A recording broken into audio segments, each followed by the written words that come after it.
Sim, concordo. Obrigada, gente.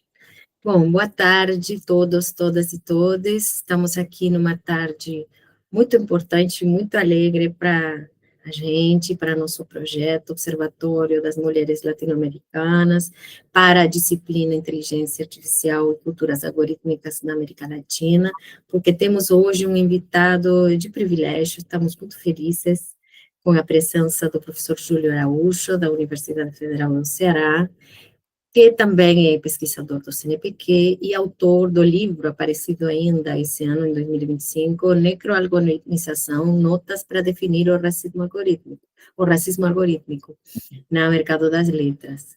Então, agradeço muitíssimo a presença do professor Júlio Araújo, e estamos muito felizes, foi excelente a leitura do texto, né, e estamos muito felizes de poder ouvi-lo. Obrigada, Júlio, pela presença. É uma alegria ter você aqui na nossa disciplina.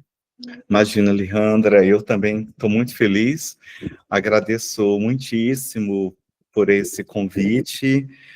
Que bom que a gente vai poder ter esse momento que a gente já tinha conversado sobre ele há tanto tempo, né? E para mim é de fato uma honra. Eu acho que no ano passado a gente tentou e não conseguiu. Acho que a agenda não deu certo, e nesse ano deu tudo certo, né? Que bom. Então, é uma alegria rever o Cláudio, conhecer essas pessoas bonitas que estão aparecendo aqui na minha tela, e conhecer você, assim, pelo canal aqui agora, porque você já foi minha convidada para falar no meu canal, acho que em 2024, se eu não me engano, 2023, não lembro agora, e a partir daí a gente vai de vez em quando conversando e a gente pesquisa as coisas bem parecidas, compartilha do objeto e de uma postura epistemológica muito parecida. Então, para mim, é uma enorme satisfação, né? Tenho um carinho enorme pela UERJ, pelas pessoas que fazem a UERJ. Acho que a UERJ é uma universidade necessária, corajosa, poderosa, e o Estado do Rio de Janeiro precisa olhar com muita atenção para essa instituição tão valorosa e tão poderosa que é a UERJ. E fico muito contente, então, por estar aqui para compartilhar um pouquinho dos meus estudos com o observatório e também com a disciplina. E vou compartilhar com vocês aqui uma tela para facilitar, didatizar melhor minha comunicação. E se por um acaso alguém precisar falar, vai ter que me chamar aqui, porque a partir de agora eu não vou ver mais vocês, tá? Aqui tem esse título, mas, bom, esse título cabe muitas coisas, porque quando eu falo em necroalgoritmização, eu estou falando em muitas exclusões algorítmicas, entre as quais o racismo algorítmico. Mas vai me interessar nessa fala uma dimensão mais discursiva da inteligência artificial, na medida em que eu vou reivindicar para o algoritmo uma condição textual discursiva. E, em função disso, isso traz desafios para a pesquisa, para o ensino. Então, se houver tempo, quem sabe eu até entre nessa questão dos desafios. Eu vou querer organizar esse momento pensando nesses 7 pontos. Eu quero tentar definir e dizer o que eu chamo de sociedade da necroalgoritmização, e vou dar exemplos de racismo algorítmico e reivindicar a textualidade para o algoritmo, e depois mostrar essa abordagem que eu chamo de triângulo discursivo da textualidade algorítmica, que vai desmantelar essa tese de que o algoritmo é neutro. E, em função disso, se o algoritmo é um texto, então o algoritmo não é neutro, e por isso ele incide, esses tempos demandam de nós um letramento, né, que eu estou chamando de letramento algorítmico. E, em função dessa demanda, de repente, essa abordagem pode ter uma implicação pedagógica, e eu espero tentar demonstrar isso aqui. Bom, a primeira coisa é que necroalgoritmização é uma palavra tributária de necropolítica, do Achille Mbembe. E a necropolítica, a gente já sabe, é uma categoria muito forte que o Achille Mbembe trouxe para falar sobre como o Estado torna como ato civilizatório a decisão de quem vai viver e de quem vai morrer, né? Então, a morte, quando ela vem pelo Estado, ela é sempre tida como algo genuíno, legítimo. Agora mesmo, aí no Rio de Janeiro, aconteceu um exemplo catastrófico de necropolítica. E a gente sabe que no Brasil, algumas palavras já sofreram uma racialização absurda, como, por exemplo, a palavra favela. É um termo profundamente racializado e, por aprendizado de máquina, o algoritmo que opera nas estruturas discursivas digitais no Brasil já entende isso, né? E aí eu vou demonstrar isso daqui a pouco. Então, a necroalgoritmização é um regime sociotécnico que organiza a sociedade hoje em dia. E ela já começa mesmo ali nas minas em que se explora os minérios, silício, lítio, cobalto, terras raras, a própria água doce, né? A IA hoje é uma IA movida à água doce. Então, do ponto de vista da sustentabilidade do planeta, a gente vê, inclusive, que esse modelo de IA é completamente necroalgorítmico, na medida em que a morte dos recursos hídricos, a morte das pessoas que trabalham na extração desses recursos, é algo inconteste. Do mesmo modo, a gente vê também que a necroalgoritmização, ela se manifesta na precarização do trabalhador no sul global. Por exemplo, aquelas pessoas que fazem curadoria algorítmica para evitar que conteúdos grotescos, fortes, cheguem nessa web mais invernizada, onde todo mundo é feliz, a web das redes sociais. Existem estudos mostrando que essas pessoas se suicidam, né? Elas ganham $2 por hora para poder fazer essa curadoria e impedir, por exemplo, cenas de assassinatos, de suicídio, de pornografia infantil algorítmica e uma série de outras cenas perturbadoras que esses curadores não permitem que chegue na web civilizatória, né? A web não é uma terra abandonada, ela é uma terra com seus donos, e as big techs mandam na web. Mas esses elementos da necroalgoritmização também têm uma dimensão discursiva e textual, e é para ele que eu quero olhar, é para essa dimensão que eu quero olhar. Então, a gente sai de uma sociedade do cansaço e entra numa sociedade necroalgorítmica. Então, o regime de poder, a forma de violência, a figura central dessa sociedade, a universalidade do diagnóstico, a temporalidade da violência, as tecnologias envolvidas, as consequências éticas, e o horizonte de crítica muda de uma sociedade para outra. A sociedade do cansaço, como propôs o Ren, ela é uma sociedade de um sujeito.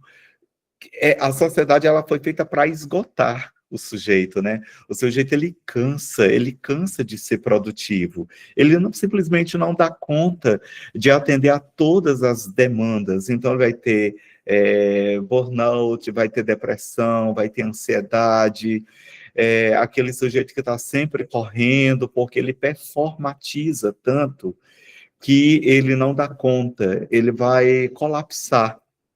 Na sociedade da necroalgoritmização, acontece um outro regime de poder, né? Não é mais aquela repressão disciplinar, como fala o Foucault. Agora a gente está falando de um necropoder. E o sujeito, ele não consegue nem se cansar, não dá tempo ele se cansar, porque antes de ele performatizar, ele já é deletado do plano discursivo, né? E aí a sociedade necroalgorítmica, as tecnologias dela são os sistemas algorítmicos. Na sociedade do cansaço, são os aplicativos, as redes, que vão medir, né? Vai ter a métrica do desempenho das pessoas, e na sociedade necroalgorítmica nós vamos ter os sistemas algorítmicos, que vão ditar as normas dessa nova sociedade, né? Isso vai gerar populações invisibilizadas, interditadas, vai reformar muitos epistemicídios, reforçar muitos epistemicídios na paisagem semiótica digital. E aí um horizonte de crítica que eu trago, se a gente for comparar na sociedade do cansaço, seria reduzir a autoexploração, resgatar os limites humanos. Por exemplo, quando se fala que a gente é contra a escala de trabalho 6x1, nós estamos combatendo uma sociedade do cansaço, né? Na sociedade necroalgorítmica, o horizonte de crítica é a busca por decolonizar a inteligência artificial, reprogramar o algoritmo e disputar a legibilidade ontológica para corpos e também para seres que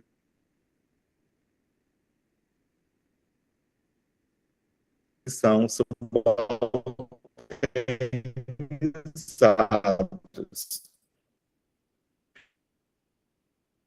Da para ele existir, ele vai, como um tsunami, se derramando na praia de muitas camadas sociais, né? Então, o algoritmo atravessa de forma bem negativa os povos indígenas, o povo negro, a comunidade LGBTQIAPN+, os idosos, as mulheres. Todas as mulheres são alvo do ódio no algoritmo, né? As não negras, as indígenas, as asiáticas. Foi mulher é alvo certo do ódio algorítmico, porque isso gera engajamento. E outros grupos que não estão aí nessa minha figura, como os grupos com deficiência, né? Os neurodivergentes, nós podemos pensar nos autistas. Tem um doutorando meu que vai trabalhar a exclusão algorítmica que os autistas sofrem. Tem também a comunidade surda, tem outro doutorando tratando de audismo algorítmico. Então, são outras camadas de opressão que não estão aí nessa figura, como, por exemplo, também a pornografia infantil algorítmica. Há muitos estudos que tratam disso. Seja como for, a necroalgoritmização é um regime sociotécnico que organiza as práticas discursivas hoje em dia e inferioriza de maneira interseccional esses agrupamentos humanos que eu citei aqui. Então, eu vou trazer alguns exemplos para a gente poder discutir depois, e o primeiro deles é um exemplo que vocês devem conhecer, não só porque leram algum texto meu que eu trato disso, mas porque aconteceu aí com uma deputada carioca, que é a Renata Souza. A deputada, em outubro de 2023, se eu não estiver enganado, ela entrou naquela trend de pedir ao algoritmo da OpenAI para fazer imagens com os traços da Disney, né, no modelo Pixar. E ela tinha um prompt que era esse que eu estou colocando aí na tela para vocês. Ela pediu que a ferramenta de IA criasse a imagem de uma mulher negra. Essa mulher precisava ter cabelos afros, tinha que estar com roupas de estampa africana, e ela tinha que estar em um cenário de favela. e o traço desse desenho tinha que ser inspirado nos pôsteres da Disney, conforme a trend daquele momento. E ela pediu isso para a inteligência artificial e o que ela recebeu de volta, o texto-resposta, é essa imagem que ficou bastante conhecida, porque entrou na mídia, entrou no jornal e muita gente comentou, né? E a própria deputada, quando ela postou essa imagem na página dela, na legenda, ela diz assim, ó, é claramente racismo algorítmico. É muito importante dizer que a deputada Renata Souza, ela é uma intelectual, alguém que estuda bastante. Ela tem graduação em jornalismo na UFRJ, mestrado e doutorado em jornalismo, mídias digitais na UFRJ, pós-doutorado na Federal Fluminense, também na mesma área. Portanto, ela não é só uma deputada, como algumas pessoas diziam, né? Ela é uma intelectual, alguém que estuda as mídias digitais. Portanto, a discussão que ela traz nessa postagem é uma discussão de quem conhece também essa realidade. A gente vê que essa imagem tem alguns elementos que o prompt tinha, né? A mulher negra, ela pediu uma mulher negra, a mulher tem cabelos afro, foi isso que ela pediu. A mulher está no cenário de favela, ela também pediu isso no prompt, mas a imagem não traz roupas de estampa africana, e ela pediu aqui no prompt, né, que a personagem estivesse com estampa africana. E a imagem traz um elemento que ela não pediu, que é a arma de fogo. Bom, dentro da teoria da multimodalidade, é um consenso teórico afirmar que o que ocupa o centro da imagem tem um poder sígnico muito alto. E observe que a arma de fogo que a inteligência artificial colocou na mão dessa mulher negra ocupa o centro da imagem. E não só isso, há uma luz que vem ali da favela, a favela ela é a luz que ilumina a arma que está bem no centro, né? Ocupa o centro da favela, ocupa o centro da imagem a favela, num plano de fundo, e na frente a arma de fogo. Então, quem ilumina o crime, quem ilumina a arma de fogo nessa figura? A favela. Bom, essa imagem, ela me deixou muito perturbado. E eu fiquei muito tempo pensando sobre isso, e um dia eu levei essa imagem para o ChatGPT e perguntei para ele se tinha alguma coisa errada com a imagem. Bom, ele me falou que não havia nada. Quando a gente discorda do ChatGPT, ele concorda com a gente, né? E eu discordei dele, e ele disse, não, você tem razão, há um problema sim com a imagem. E eu perguntei qual era o problema, e ele disse que era uma imagem racista, feita por inteligência artificial. E se eu quisesse, ele me mostraria uma simulação algorítmica bem próxima daquela que gerou essa imagem. Se eu quisesse, ele me daria, porque o ChatGPT ele sempre faz isso. Se você quiser, eu faço isso para você, né? E aí eu disse que queria, e ele me deu uma programação algorítmica, um código-fonte, né? Um texto. E aí eu achei aquilo interessante e depois eu fui para o DeepSeek e fiz o mesmo teste. No DeepSeek, a primeira coisa que eu perguntei foi se tinha alguma coisa errada com a imagem, eu repeti as mesmas palavras do ChatGPT.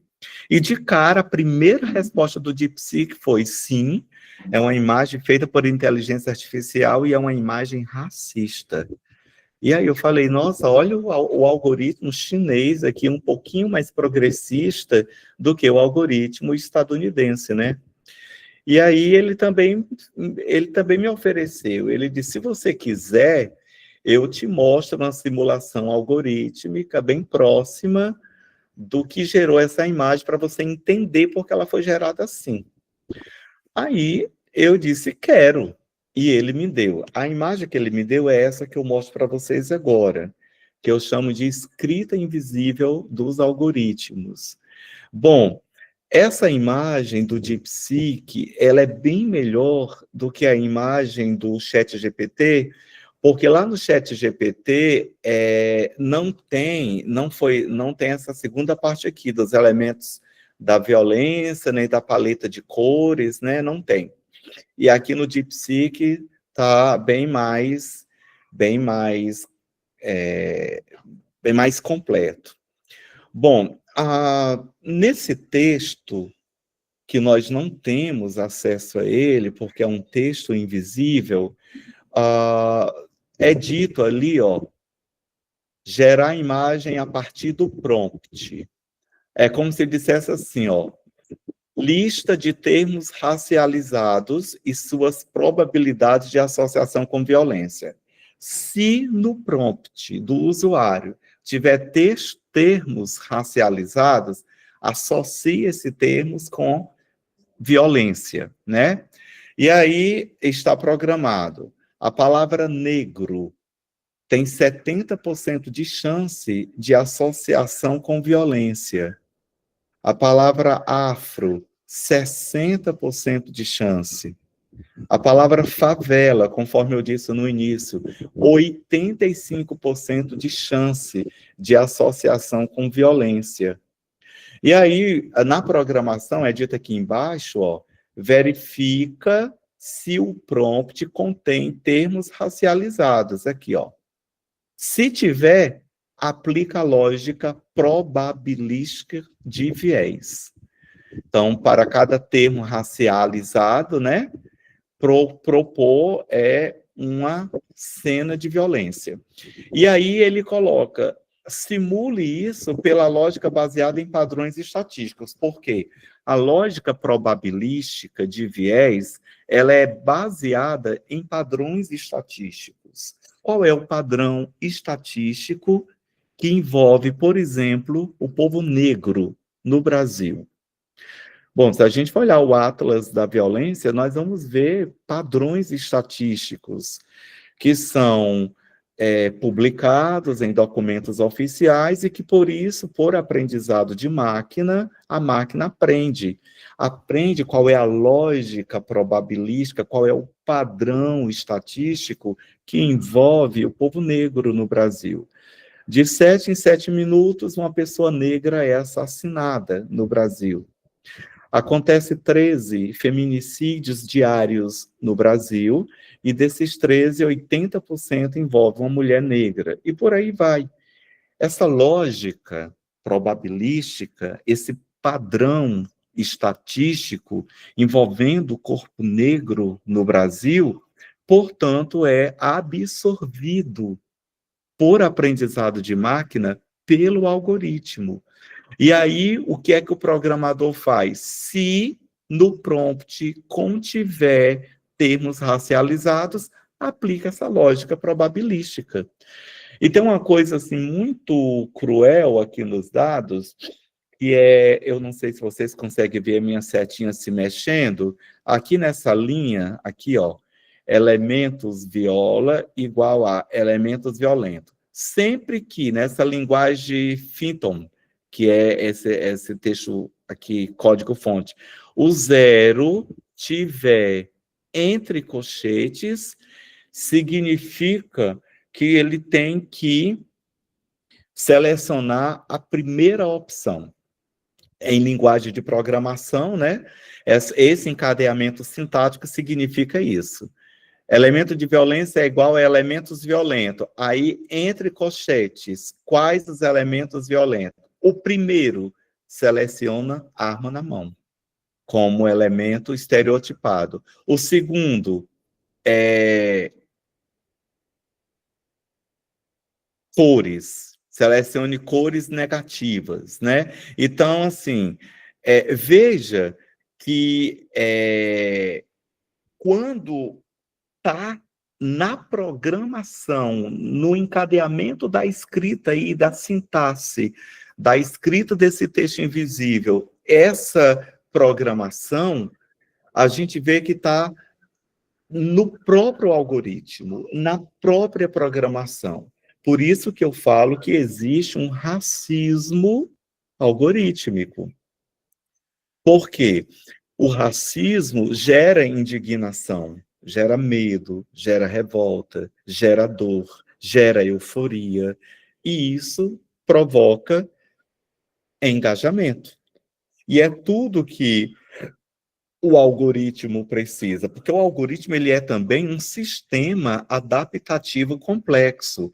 Quando o sistema ele está calmo, é preciso que alguma coisa perturbe o sistema. Porque se alguma coisa perturbar o sistema, ele se mexe inteiramente para se reorganizar. E é nesse se mexer de novo para se reorganizar outra vez que os lucros astronômicos chegam para as big techs, né? Então, aqui na base da escrita invisível, gerando esse texto, nós vamos ter, na programação, a gente vai ter o racismo sendo programado aqui.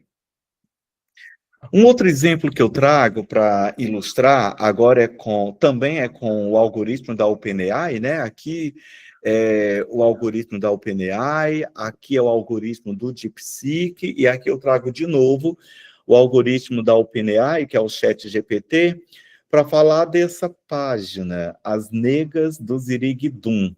A Carolina Ferreira, junto com a irmã dela, são as influencers, donas dessa página, tem mais de 1 milhão de seguidores. É uma página de empoderamento do povo negro, né, brasileiro.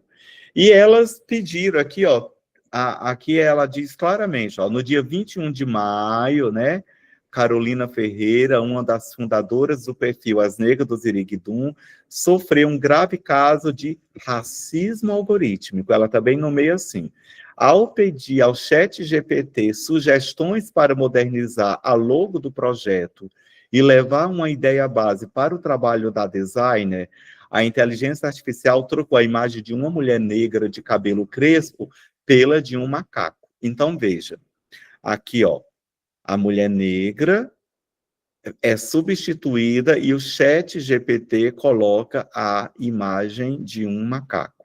Se nós voltarmos para a programação diz que quando tem termos racializados, tem que aplicar uma lógica probabilística de viés. E essa lógica probabilística, ela está baseada em padrões estatísticos. Se a gente for ver, o padrão estatístico de associar a figura de um macaco ao povo negro é muito alto. Isso vai acontecer no universo do futebol, no universo da arte, no universo do cotidiano, no dia a dia. Eu mesmo já fui chamado de macaco. Muitos de nós, negros e negras, pretos e pretas e pretes, já fomos chamados de macaco. Então, o algoritmo entendeu que a lógica probabilística, baseada em padrões estatísticos, autoriza ele a entender que macaco pode substituir pessoa negra. Isso aconteceu em 2015 pela primeira vez, quando um estadunidense quis, eu acho até que ele moveu uma ação jurídica contra o Google, porque o Google devolveu como resultado de busca da palavra gorila a foto dele, né? E aí o Google só falou que foi um erro do algoritmo e se desculpou, que lamentava muito, e apenas isso. Mas a gente vê que está na base da programação, de maneira deliberada, de maneira premeditada. Quem programa o algoritmo, programa para que essas narrativas, essas crenças acerca do que é ser mulher negra, do que é ser homem negro, do que é ser gordo, do que é ser idoso, do que é ser criança, apareça, tá? Então, esse é mais um caso muito triste, muito lamentável, de racismo algoritmo de uma Big Tech no nosso país, né? A Big Tech não é brasileira, mas ela opera em solo brasileiro. E no nosso país, racismo é crime. E é preciso que a gente cobre para que haja auditabilidade, regulamentação e que as Big Techs, elas respondam criminalmente quando elas permitem que coisas assim aconteçam envolvendo o país onde elas estão funcionando. Eu quero trazer agora um exemplo de experiência que eu fiz no Google, colocando 3 palavras. Eu coloquei 3 expressões, na verdade. Eu coloquei cabelo bonito, coloquei cabelo da sabedoria e coloquei cabelo feio. Isso está baseado numa experiência que uma influência negra chamada Sá Oliveira viveu, quando ela foi surpreendida por um print que mandaram no WhatsApp dela, uma amiga, dizendo que a foto dela, trançada, apareceu como resposta da expressão de busca no Google, cabelo feio. A amiga dela colocou cabelo feio no Google e se deparou com a foto da Sá Oliveira. E eu quis replicar, fiz esse experimento, né? Então, quando eu coloquei cabelo bonito, né?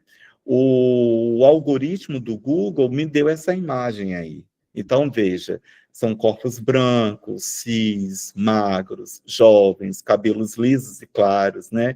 Mesmo com variações discretas, o modelo não rompe com o padrão eurocêntrico. Veja que o meu prompt está aqui, ó, cabelo bonito. Veja que aqui, ó, fazer login, eu não fiz o login, eu não usei minha máquina, é outro, eu não fiz o login, que era para tentar dar o máximo possível de confiabilidade a esses dados gerados, né? Então, o que está ausente nessa imagem aqui, para responder, para me dar como texto-resposta ao meu texto prompt, eu pergunto, cabelo bonito, eu coloco cabelo bonito. Aí vem isso, o que é que está ausente? Os corpos negros, os cabelos crespos, os cabelos afro, rastafares, os corpos indígenas, as estéticas e cosmovisões indígenas, os corpos gordos, trans, periféricos, idosos, estão todos ausentes, né? Veja que isso é uma grande violência, né? Isso não é um erro algorítmico, isso é uma programação, tá? Depois eu coloquei cabelo da sabedoria, porque como está na moda falar de ancestralidade, eu pensei que o algoritmo ia me trazer cabelos grisalhos indígenas ou negros para falar dessa ancestralidade africana que a gente tanto discute e tanto busca, né, hoje em dia. Mas quando eu coloquei cabelo da sabedoria, o Google me deu essa imagem aí, somente homens brancos, cis e grisalhos. Bom, nós já sabemos que na sociedade brasileira, a mulher é negado o direito de envelhecer. Mesmo a mulher branca, ela não pode ter cabelo branco, ela não pode ficar sem maquiagem, ela tem que estar 100% aquela mulher como se estivesse para aparecer na televisão, né? E o homem não. Na cultura brasileira, quanto mais grisalho o homem, mais interessante, mais bonito, mais charmoso. Esse é o discurso vigente. Essa é a probabilidade. Esse é o padrão estatístico. O algoritmo aprende isso e entende que cabelo da sabedoria tem que ser apenas homens grisalhos, né? E ele vai me dando várias opções aqui, ó. Cabelo da sabedoria, homens com óculos, masculino curto, retrato, fios brancos, pintar cabelo, Bruno Galhaço, sênior, cabelos masculinos. Então, ele vai dando sugestões e eu fui em todas essas sugestões e é impressionante como esse padrão homem branco cis se repete em todas elas, né? Mais uma vez, há um silenciamento aí que é programado, porque o que não é nomeado não pode ser buscado. E o que não pode ser buscado, né? Eu não estou buscando cabelo grisalho negro, não estou buscando cabelo grisalho indígena, né? Então, se eu não estou nomeando, então ele não vai buscar para mim. E se não pode ser buscado, não pode ser visto. Mas eu não nomeei cabelo branco em homens brancos. Eu não nomeei, eu só coloquei cabelo da sabedoria. Mesmo não nomeando, o algoritmo me traz homens brancos. Agora, mesmo não nomeando, o algoritmo não me traz pessoas negras, indígenas, gordas, não traz, né? Porque há uma ausência total. O que não pode ser visto não existe no horizonte da inteligência artificial. É, portanto, uma grande violência semântica, não é uma falha no design, não tem absolutamente nada a ver com erro técnico, né? O produto é treinado em dados coloniais. Então, o algoritmo aprende que sabedoria, maturidade, beleza pertencem à branquitude masculina cis, e não a esse grupo de pessoas silenciado.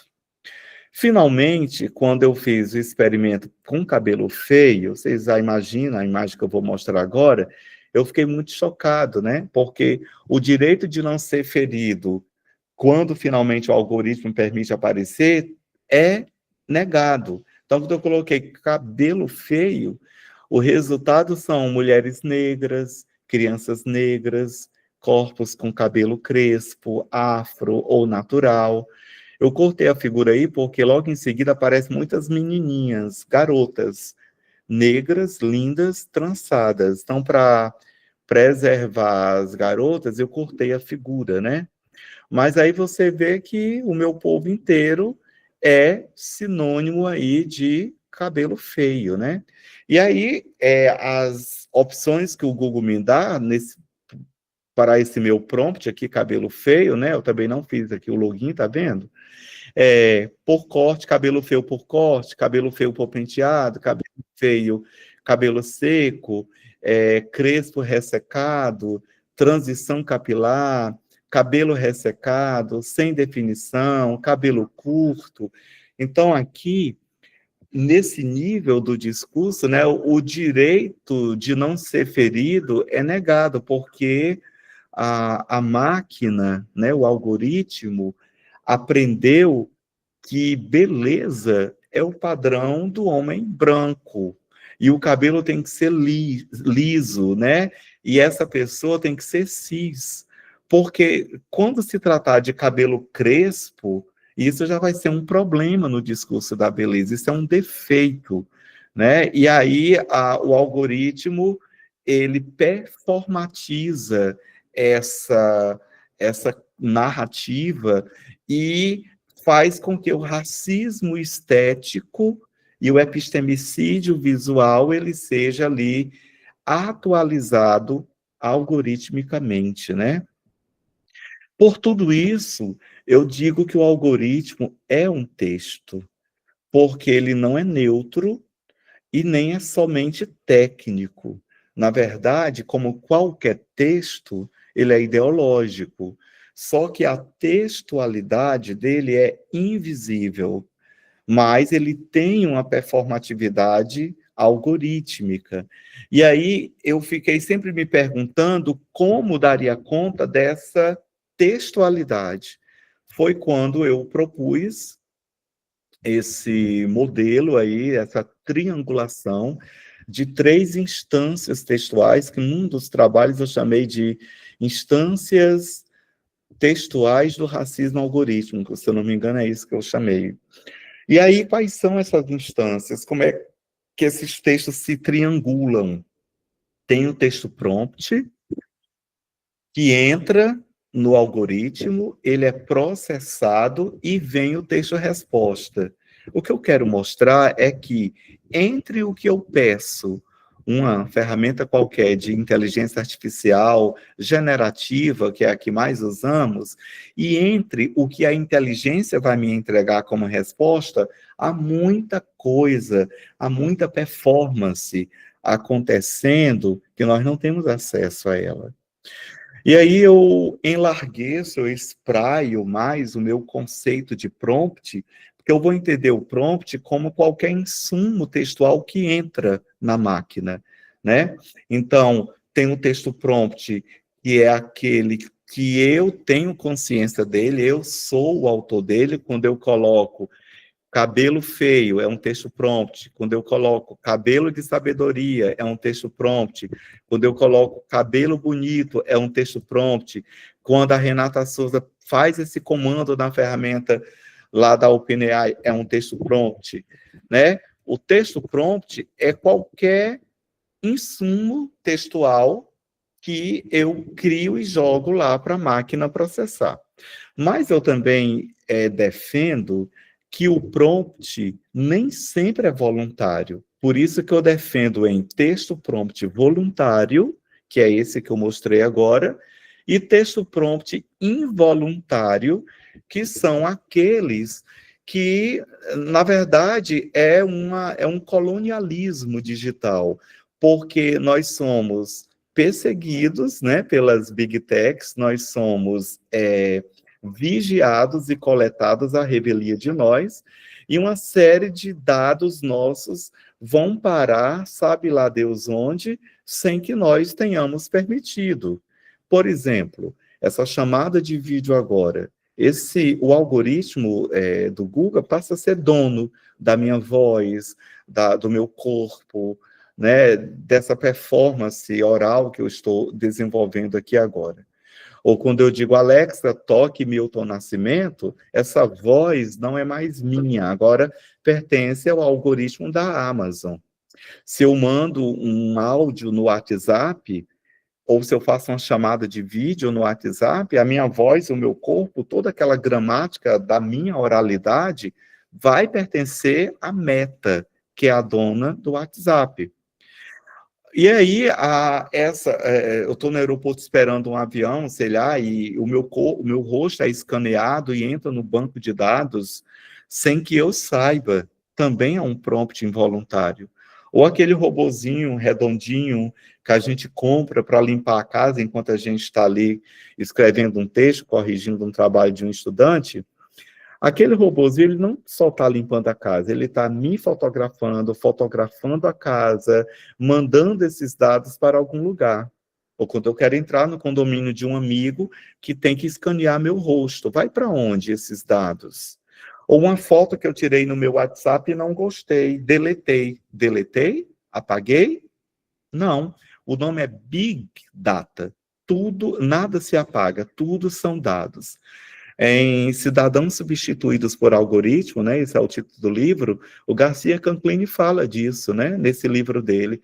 O cidadão é reduzido a dados. E aí a cidadania é reduzida a dados. Outro dia, acho que no ano passado, se eu não estou enganado, ou no máximo no final de 2023, eu teria que checar a data direitinho, mas na Flórida aconteceu um feminicídio. Um homem lá matou sua companheira e enfiou uma estaca no corpo dela. E o juiz queria saber, não tinha ninguém, né, na cena, e o juiz queria saber se tinha uma Alexa. Olha isso, gente. E aí a Alexa revelou os ruídos, os barulhos, né, para poder, e ajudou a desvendar. Veja, esse texto prompt involuntário aí da Alexa, pelo menos serviu para alguma coisa, né? Mas o fato é, nós somos coletados o tempo inteiro. O celular está nos ouvindo, a Smart TV na sala e no quarto está nos ouvindo, e esse processo de escuta, ele é violento, né? Isso é necroalgorítmico, isso é pura necroalgoritmização, porque a nossa intimidade, então tem muitos casos de pessoa que vai para o banheiro tomar banho e fica vendo vídeo, então já tem casos de pessoas expostas na internet, está tomando banho, está no vaso sanitário, que leva o celular para lá e depois surgem as imagens, né?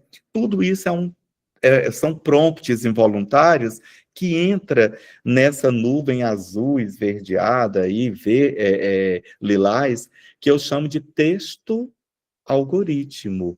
E aí tudo isso vai ser processado à luz da probabilidade estatística, à luz da probabilidade dos padrões probabilísticos, e depois que tudo isso for rodado, processado, o algoritmo vai elaborar um texto-resposta e entregar um texto-resposta completamente banhado, prenhem de sentidos, porque nenhum texto é neutro, né?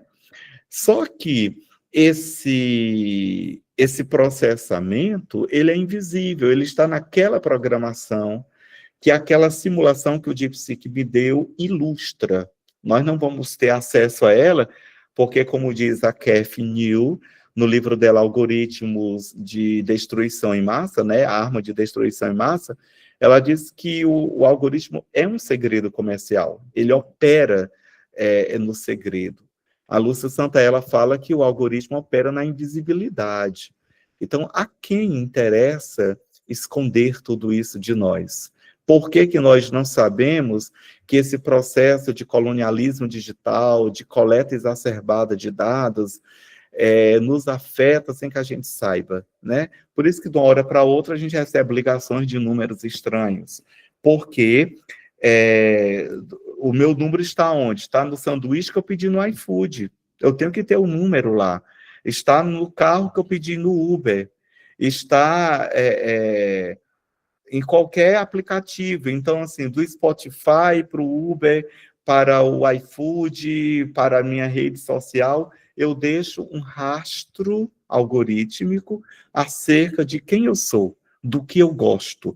E aí vem os algoritmos de recomendação, com base nesse rastro, me entregar textos e respostas múltiplos. Às vezes, esses textos e respostas são muito racistas, preconceituosos, misóginos, e às vezes vem até em forma de prisão indevida, como tem acontecido com o povo negro, que sofre racismo algorítmico pelos sistemas de reconhecimento facial. Isso tudo exige de nós letramento algorítmico, né? Então, essas autoras aí, Anne e German Neumann, elas falam do letramento algorítmico e mostram algumas dimensões do letramento algorítmico. A primeira dimensão é muito importante, que é a dimensão cognitiva, que significa ter consciência da existência dos sistemas algorítmicos e conhecer minimamente como que eles funcionam, entender que eles personalizam fluxos de informação. Essa é a dimensão do saber no letramento algorítmico. A outra dimensão é a crítica, que a gente precisa desenvolver em nós, nos alunos, nas pessoas, nos nossos idosos em casas, uma postura de avaliar as decisões algorítmicas. O que é que o algoritmo está me entregando? Por que que ele está sugerindo este filme? Por que que ele está me sugerindo essa playlist, né, no Spotify, ou por aí vai? Identificar os vieses, as exclusões, refletir sobre as implicações sociais, políticas e éticas daquilo que o algoritmo está me entregando. Essa é uma dimensão crítica desse tipo de letramento. A outra dimensão nos leva ao agir, né? Que eu tenho que ter um comportamento agora que me faça elaborar estratégias para lidar com tudo isso, né? Ter um uso consciente da minha interação no mundo digital. Qual é o rastro algorítmico que eu deixo acerca de mim nos sistemas ou na paisagem algorítmica que eu frequento? E tem a dimensão afetiva, né, que é a dimensão do sentir. Tem um linguista na Universidade Estadual Santa Cruz, da Bahia, que é o professor Rodrigo Aragão, ele estuda essa dimensão afetiva, né, que tem a ver com as atitudes de desconfiança e de confiança que a gente vai tendo diante daquilo que o algoritmo nos mostra. A gente tem que apreciar, aprender a apreciar e aprender a rejeitar as decisões automatizadas do algoritmo. Então, essas dimensões do letramento algoritmo, dimensão de saber, de sentir, de avaliar e de agir, elas são urgentes nos dias de hoje, né? É um desafio para todos nós. Eu relaciono essas dimensões com as vértices do meu triângulo. Por exemplo, o texto prompt se relaciona à consciência e ao conhecimento, é o ponto de entrada, onde a gente formula as nossas perguntas, ou interage com a IA, ou mesmo saber que tem textos sobre mim, cuja autoria é atribuída a mim, que eu nem sei que está lá dentro, né?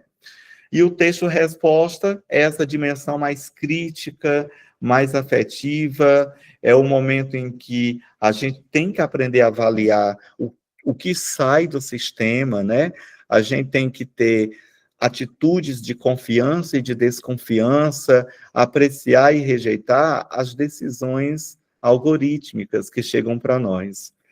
E o texto algoritmo corresponderia ao nível mais opaco, mas também é o mais potente para o letramento algorítmico.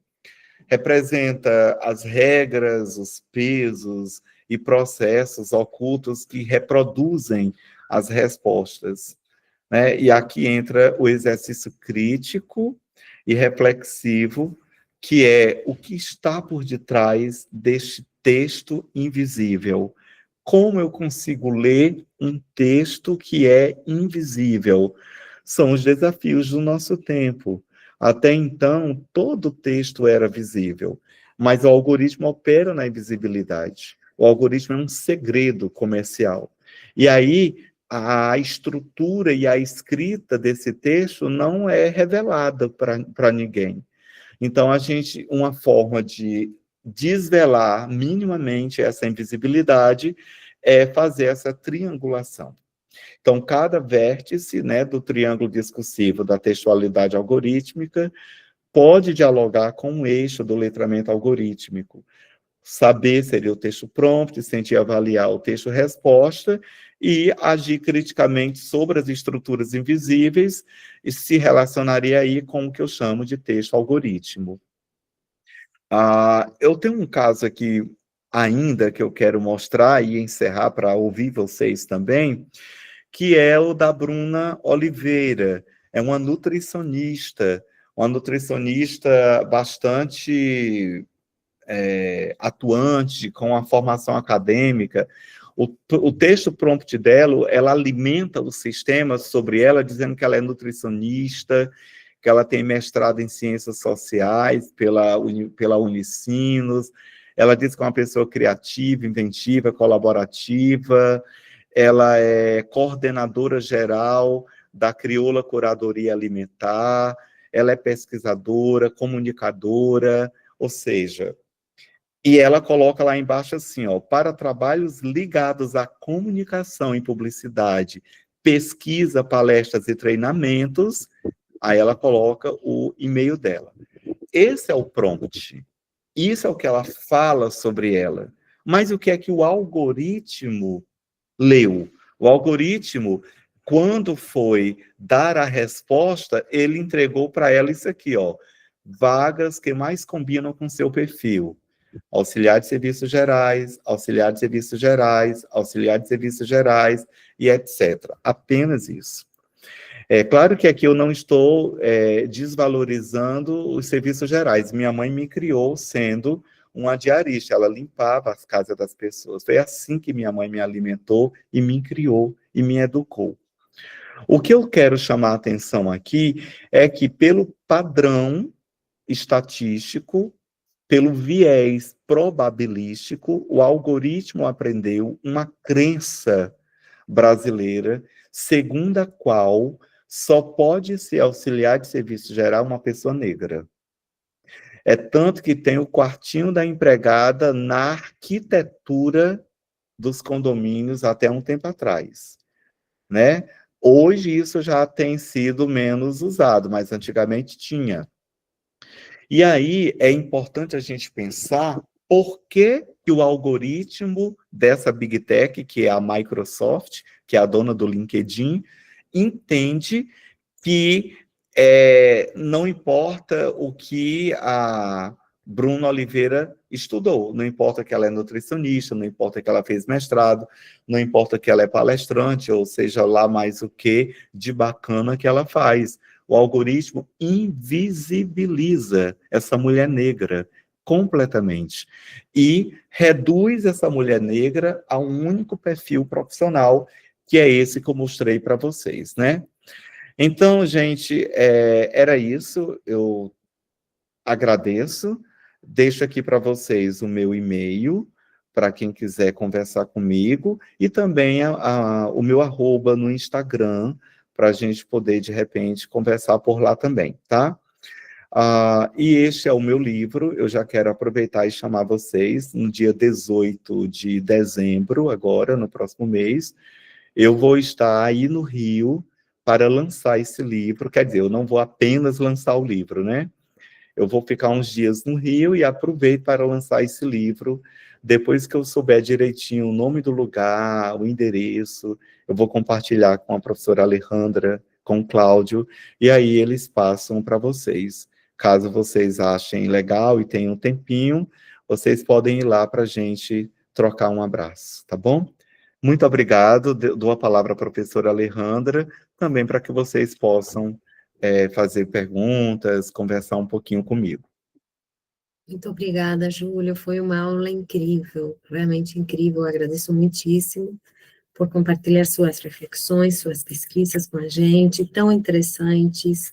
Eu, assim como com a leitura dos textos, né, fiquei super, super, super interessada, muito animada com a possibilidade de parcerias e diálogos, porque realmente, como você disse, há muitas sintonias entre o que a gente observa, o que a gente pesquisa.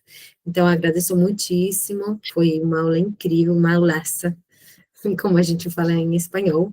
Então, dou a palavra aqui, primeiro abro a palavra para o público, que eu acho que havia comentários, tanto da Gabriela quanto do Rafael, mas podem reagir, enfim, mas alguém gostaria primeiro de tomar a palavra? Eu tenho aqui minhas perguntas, minhas anotações, meus comentários, mas quero primeiro deixar a palavra, eu acho que a Ariane levantou a mão.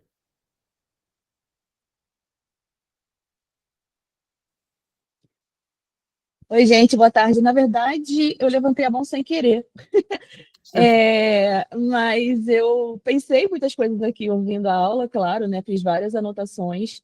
E aí eu até escrevi uma pergunta para fazer, só que no final, logo depois que eu anotei a pergunta, ele falou sobre, que era em relação a questões de, né, como no Brasil o racismo é crime, como que isso acontece na questão do algoritmo, né? Porque a coisa toda é meio que invisível, quem é punido, se isso é alimentado em milhões de dados, de pessoas diferentes, de lugares diferentes. Eu acho que é uma coisa meio que quase impossível, né? Precisa ser criado assim, um conjunto de mecanismos muito complexo para que isso seja penalizado num país como o Brasil, em que o racismo é crime. Só que eu anotei essa pergunta e logo depois ele falou. Então, meio que fui atendida na própria fala, assim. Mas se quiser falar mais sobre, eu acho que é um tema interessante. A União Perfeito, Europeia, Ariane. Bianca, muito obrigado pela sua intervenção. A União Europeia tem uma lei muito boa, muito, muito boa. A União Europeia não tem nenhuma Big Tech, né? Mas ainda assim, ela tenta se precaver e ela se fecha contra a operação livre das Big Techs lá. Então, assim, sei lá, o X, que é o antigo Twitter, ou as redes que a Meta tem, eles não vão operar como eles querem lá, não, tá? Eles são freados de algum modo, tem algum freio. O Brasil tentou fazer isso com o X, né? Foi bom, eu acho que o Brasil está tendo uma força muito grande. Nós estamos, no momento, discutindo a lei de inteligência artificial no Brasil. Inclusive, eu tive um prazer de receber, nessa semana, um convite, né, do Senado para poder debater essa redação atual em que a lei está. E agora, no dia 24, acho que 24 agora, a lei já está na Câmara, né, dos deputados, e eu fui chamado para fazer uma pequena palestra de uma leitura crítica sobre a lei. E a questão é bem essa mesma. Se uma Big Tech ela quer entrar em solo, na internet brasileira, né, é tipo assim, um navio entrando em águas brasileiras, uma aeronave entrando no espaço aéreo brasileiro, tem que atender às regras brasileiras, né? Tem que atender às leis brasileiras. E a gente está pedindo endurecimento do governo federal, né? Isso, espaço digital brasileiro. Boa, Rafael. Pedindo endurecimento, porque assim, quando entra no espaço digital brasileiro, gostei dessa expressão do Rafael, as Big Techs, elas têm que se atualizar, porque ela não atualiza a língua. Por exemplo, você entra no chat GPT no Brasil, ele não está em inglês. Você tem a opção de botar ele em português.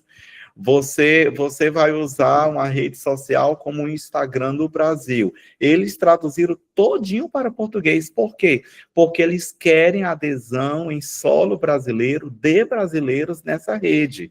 Então, se eles fazem todo um esforço algorítmico de traduzir um algoritmo inteiro para rodar e funcionar, Google em português, LinkedIn em português, tudo em português, por que que não atualiza as questões jurídicas, né? Então, a gente precisa dar um acocho nisso, né? A lei brasileira fala muito, uma coisa que eu vou bater muito lá no Senado, é que fala muito que a inteligência artificial ela tem que ser baseada na pessoa.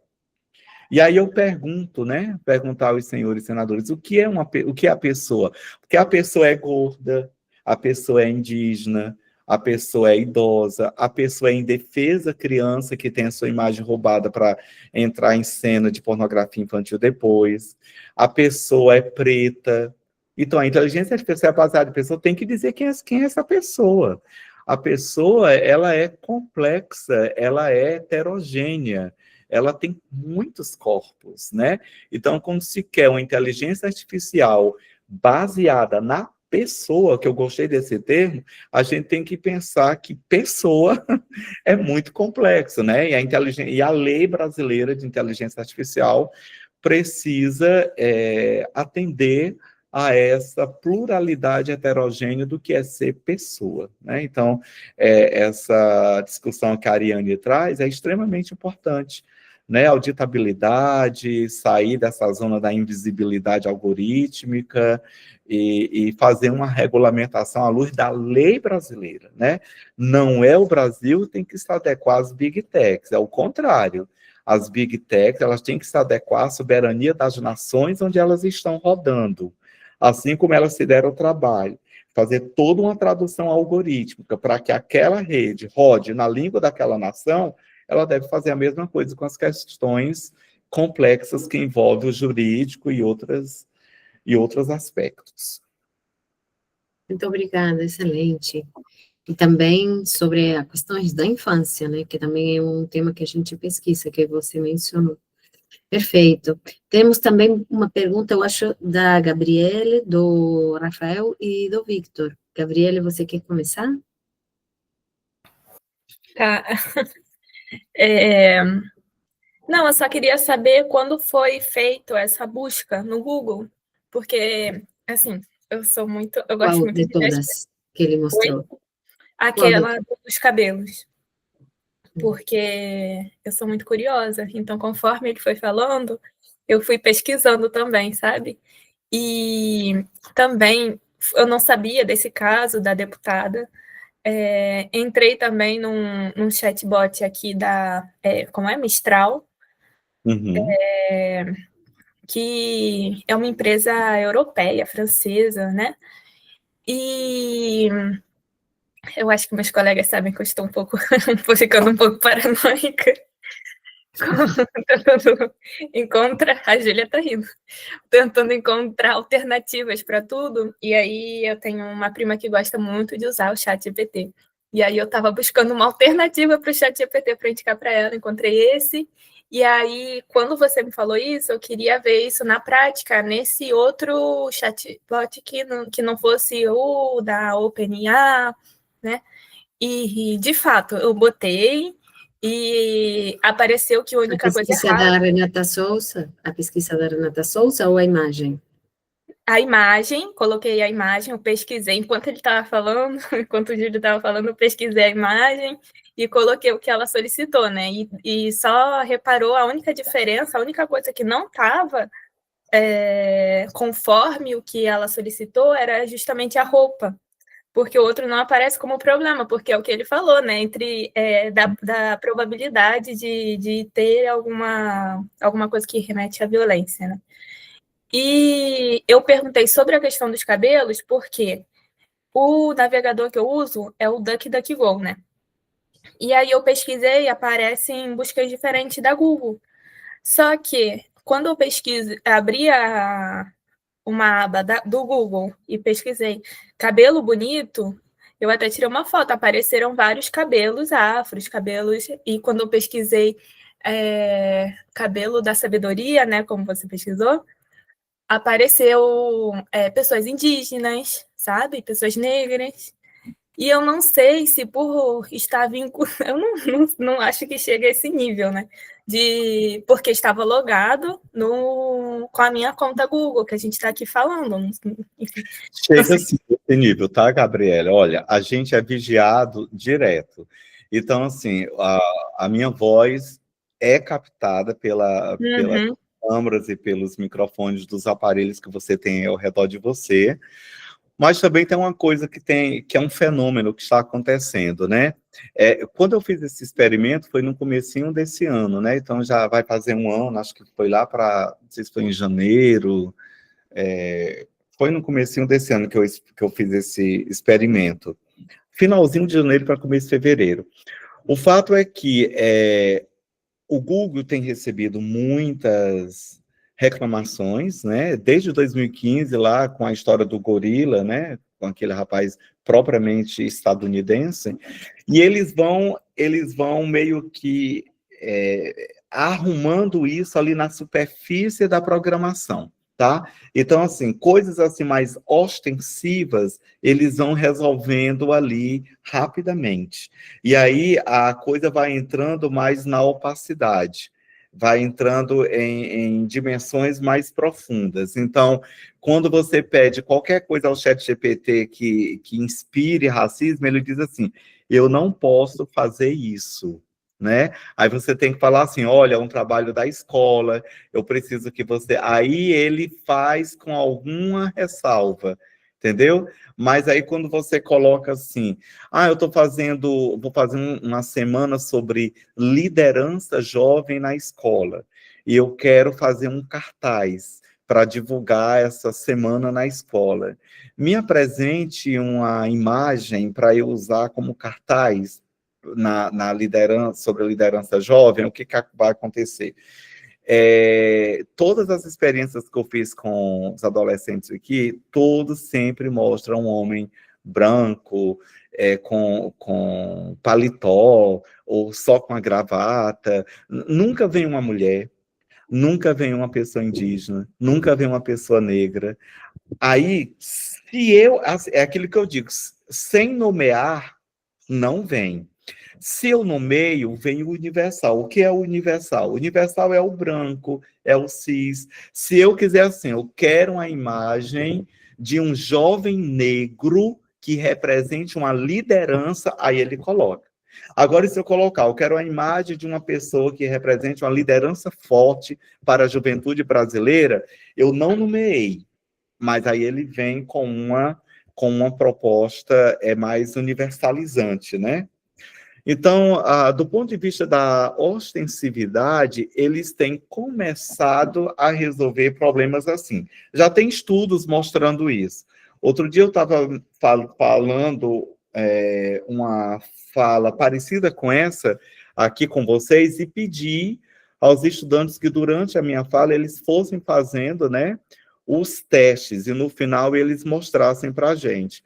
E assim, eu acho que apenas 15% só apareceram coisas parecidas com a minha fala. A grande maioria já era assim como você está mostrando aí, já como que resolvendo esse caso, né, essa questão. Então, é super comum que isso aconteça.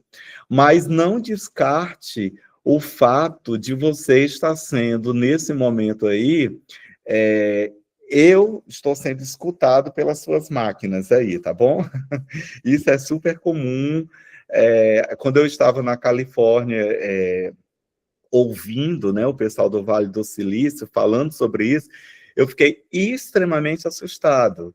E muitos deles abandonaram, né? Voltaram para a universidade, ser professor, abandonaram, porque é como se eles dissessem assim, eu ajudei a construir isso, eu não quero isso, né? Então, o nível de vigilância sobre nós é absurdo. Sabe quando uma pessoa negra entra numa loja e o vendedor, ou aquelas pessoas ali, eles ficam seguindo a gente o tempo inteiro? Eu passo isso quase todo dia. Se eu entrar numa loja e se eu tiver de trança, então, aí o cara encarna em mim enquanto eu estou na loja. É o que o algoritmo faz com a gente. A Alexa em cima da mesa, a Smart TV com aquela luzinha vermelha ligada, só esperando que você aperte o controle remoto, ela está gravando tudo, ela está ouvindo tudo. Os nossos celulares, os computadores, os tablets, é assim que a coisa tem funcionado, né? Por isso que a gente chama de colonialismo digital, também nesse aspecto, não só por isso, né? Mas também no aspecto de nos invadirem e de coletarem informações à revelia de nós o tempo inteiro. Ai, muito obrigada. Eu que agradeço, Gabriele. Obrigada, Júlio. E, Rafael, eu acho que foi primeiro o Rafael, se não me engano, ou foi primeiro o Foi Victor? o Vitor primeiro. Pode falar, Victor, então. Oi, então, gostaria de fazer uma pergunta. Gostei muito do que você foi falando, e eu achei muito interessante quando você citou aí os diferentes tipos de conceito ligados à opressão algorítmica, né, que vêm sendo estudados, como, por exemplo, o caso do racismo algorítmico.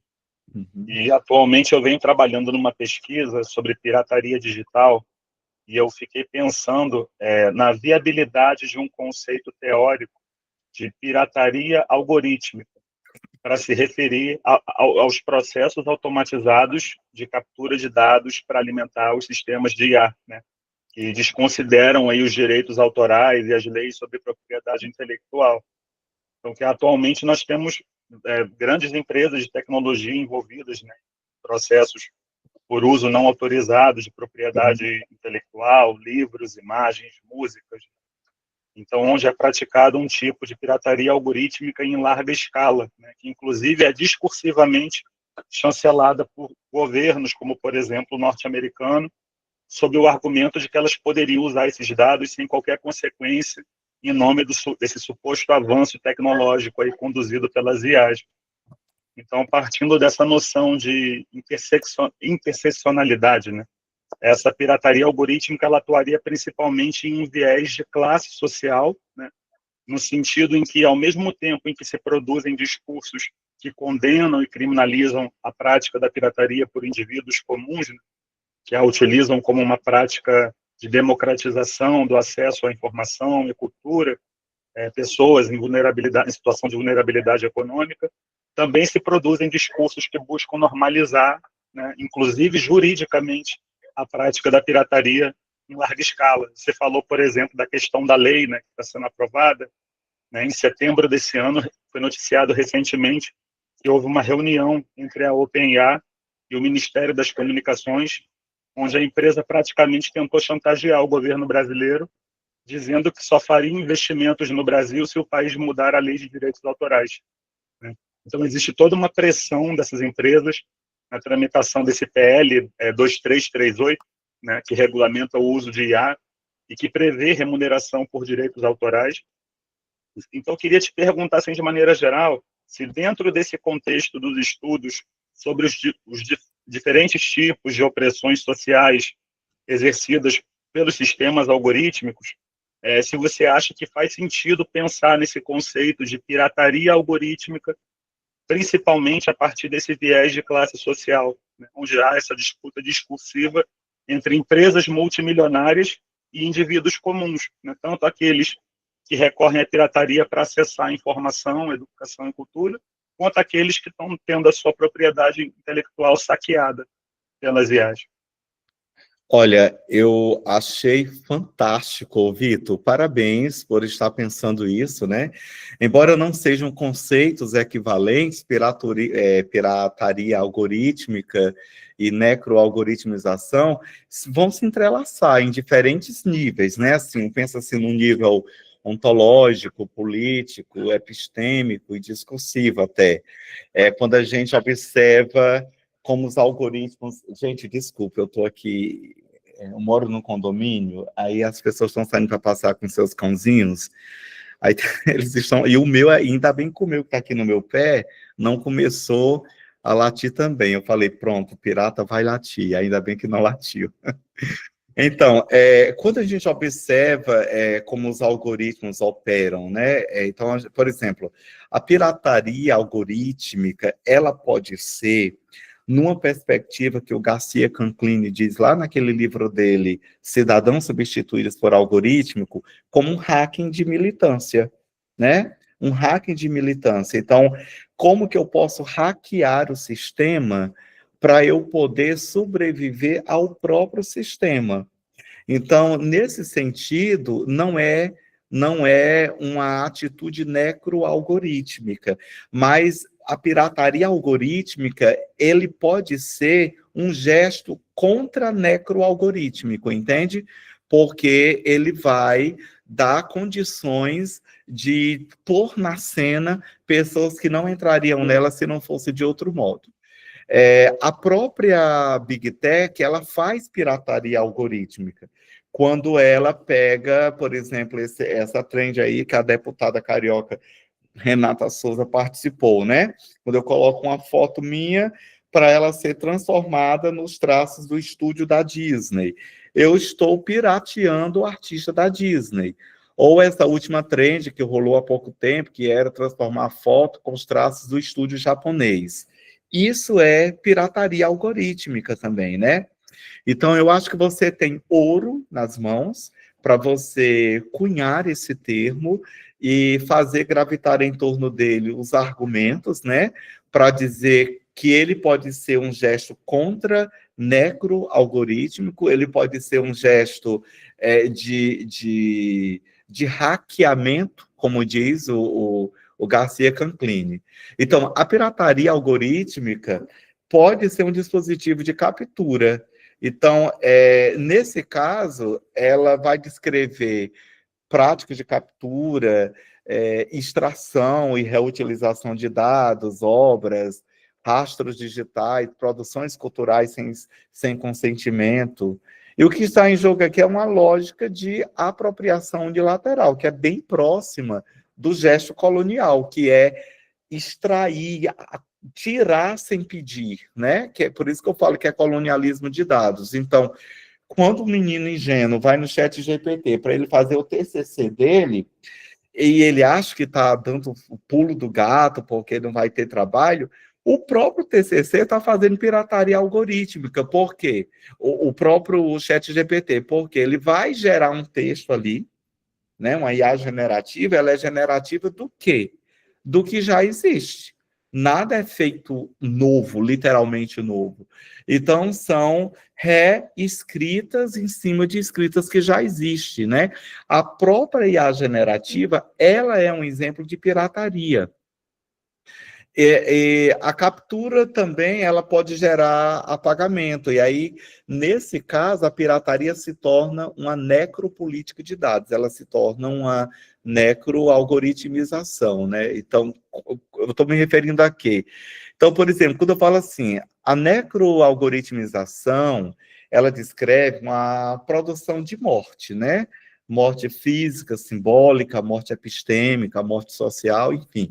Ela descreve essa produção de morte que vai estar inscrita no funcionamento do algoritmo. Então, quando a pirataria algorítmica recai sobre grupos historicamente vulnerabilizados, ela deixa de ser mero problema jurídico e passa a operar como tecnologia de morte epistêmica, porque apaga autorias negras, por exemplo, a página do Jefferson, né, do autor do Avesso da Pele, é apagada, a página do Chavoso da USP é apagada, a página do cantor e ator Tiago Tomé é apagada, então é deletada, né? Então, quando a pirataria algorítmica faz isso, nós vamos ter apagamento de vozes negras, indígenas, surdas, feministas, LGBTQIAPN+, vai diluir as práticas culturais subalternizadas, transforma produções de residência em matéria bruta para modelos corporativos, despolitiza saberes, né, situados, e vai reescrever sobre a lógica da máquina. Sim, a pirataria algorítmica pode ser um dos mecanismos pelos quais a necroalgoritmização se realiza. Aí você teria que fazer essa diferenciação, né? Que a pirataria algorítmica ela pode ser um gesto de resistência, quando ela é feita de forma a colocar na cena para gerar um pouco de justiça epistêmica para as pessoas, ou ela sendo feita pela própria Big Tech para pagar as pessoas, né? E aí você poderia dizer o seguinte: quando é do lado de cá, quando ela é resistência, você pode usar o termo pirataria. Quando é do lado de lá, talvez você pudesse falar de colonialismo, para você proteger o seu conceito, né? Porque ele tem que ser um gesto de revanche, de resistência algorítmica, e não um conceito que leve a uma criminalização das práticas algorítmicas de resistência. Eu escrevi um romance que vai ser publicado agora no próximo ano, um romance vai sair pela editora Letramento, chama-se O Último Algoritmo. E aí os personagens, vamos dizer assim, os heróis da minha história, é uma história que acontece no ano de 3024, é um romance distópico, mas os heróis dessa romance é um hacker indígena, ele tem a ancestralidade dele nos povos Yanomamis, é uma cientista de dados de Guiné-Bissau, da África, e uma programadora brasileira que mora nessa cidade de São Paulo, aí no ano de 3024, né? E aí o tempo inteiro que eles fazem é hackear o sistema, é pirataria, o tempo inteiro. No meu romance é uma briga deles contra contra o último algoritmo, né? Contra essa Big Tech aí que eu crio aí, né, nessa minha historinha. Apesar de ser romance, de ser literatura, mas está muito baseado nessa questão que eu venho estudando há algum tempo, né? E eu acho que o romance, sem usar essa expressão que você está usando de maneira muito feliz, que eu gostei muito, é um exemplo de pirataria algorítmica, no sentido positivo do termo. Então, você faz, assim, toda uma discussão para dizer que isso você não vai chamar de pirataria, e isso você vai. Que pirataria ali no sentido da resistência, né? Da resistência algorítmica. Eu te parabenizo, é uma ideia muito brilhante. Espero que isso seja, não sei se é doutorado ou mestrado ou livro, não sei o que é que você está fazendo, mas certamente eu vou querer ler, porque vai ser uma contribuição incrível. Muito obrigado, professor, por todas as contribuições. No caso, é uma pesquisa de doutorado, inclusive orientada pela professora Alejandra. Estou orientando dela. Perfeito. Obrigada, Júlio. Excelentes colocações e contribuições. Vai contribuir muito para a pesquisa do Victor. Né? Muito bom. Rafael? Oi. Consegue me ouvir? Sim, Rafael. Vou até ligar a câmera aqui para poder falar. Só que está um pouquinho escuro, né? Então, é o que a gente tem. Não tem problema. Dá dando para ver você. Bom, são vários comentários, vários pensamentos, né? Mas um que acabou me pegando um pouquinho é quando você comentou daquela questão se eu não me engano, do rapaz lá dos Estados Unidos, da questão com a Google, que botou o nome dele e retornou com uma foto de um gorila, se eu não me engano, né? Ou o contrário, botou o termo gorila e veio a foto dele, né? Isso. E que ele processou tudo mais, tal, e a Google fala que foi um erro do algoritmo, do sistema, de não sei o que, foi mal, desculpa, não vai acontecer de novo, e acontece muitas vezes. E fiquei pensando muito nessa questão de tentativas de isenção, não só de big techs, não só das empresas em si, mas também de pessoas, de públicos, de falar que não, é um problema do sistema. Não é só, e isso também não isenta e não afasta qualquer tipo de responsabilidade. Eu sou formado em Direito, né? E tem muito daquela coisa de pessoa física, pessoa jurídica. A pessoa física é uma pessoa, carne e osso, uma pessoa do CPF, aquilo tudo, qualificada da maneira que a pessoa é conforme está inserida na sociedade. E a pessoa jurídica é uma entidade, é uma empresa, um prédio, um conceito. Só que essa pessoa jurídica, juridicamente falando, ela também possui responsabilidades, ela também não é afastada de obrigações e deveres, e até de direitos, no caso, que uma pessoa física não tem obrigações apartadas, mas também tem obrigações, também tem direitos, também tem uma posição, também tem uma identidade. E com isso também enseja em responsabilidade. E a partir do momento que, muito circunstancialmente, essa pessoa jurídica ela não possa ser responsabilizada, ela é gerida por pessoas físicas. Aí o que eu pensei assim que eu queria chegar. O algoritmo realizou uma situação problemática. De quem é culpa? A culpa do programador, é a culpa do gestor, é a culpa da empresa, é a culpa de quem usou, é a culpa de ninguém? Então, acho que é muito interessante o que o texto trouxe, e esse debate acaba trazendo também, que não é porque é uma máquina, não é porque é um programa, não é porque é um sistema, que não seja responsabilidade, que não possa ser feito coisas, não se possam ter reações para que a responsabilidade daquela situação seja aplicada aos responsáveis, aqueles que acabaram promulgando e promovendo aquilo, né? E isso me fez pensar bastante nessa questão de que a IA ela não mente, mas a gente não vai nem entrar no campo que é mentira, porque aí acho que é uma outra aula até. Mas ela reproduz as sistematizações, ela reproduz os padrões que estão em circulação. Então, ela reproduzir os padrões que estão em circulação não isenta de responsabilidade por si só. E já indica para outros problemas. Da onde estão vindo essas reafirmações, né? Da onde que estão vindo essas, como dizer, essas reproduções?